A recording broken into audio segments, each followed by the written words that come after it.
Tu y crois? Le fait d'omettre cette étape peut retarder la construction d'un gratte-ciel entier. La plupart des gens pensent que dès que la grue place la poutre à sa position, la partie la plus difficile est terminée. Il ne reste plus qu'à fixer les boulons et passer à la suivante. Mais ce n'est pas si simple. Si les trous ne sont pas parfaitement alignés, la fixation s'arrête à cet instant précis.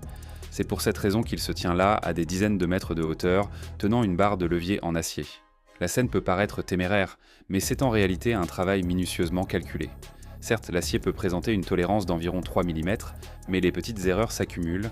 Ajoute à cela l'effet du vent, puis la chaleur. Sur une longueur d'environ 12 mètres, l'acier peut se dilater d'environ 1,5 à 5 mm.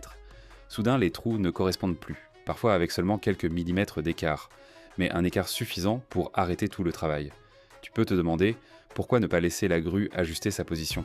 Parce que les grues lèvent vers le haut, mais n'effectuent pas d'ajustements latéraux précis lorsqu'elles sont en charge.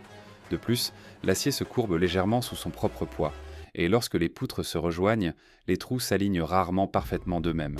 C'est là qu'il intervient. À l'aide d'un levier ou d'une clé spéciale, il déplace l'acier avec précaution jusqu'à ce que les trous s'alignent avec précision.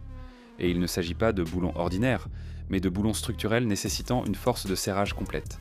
Si les trous ne sont pas parfaitement alignés, les forces de serrage ne se répartiront pas correctement.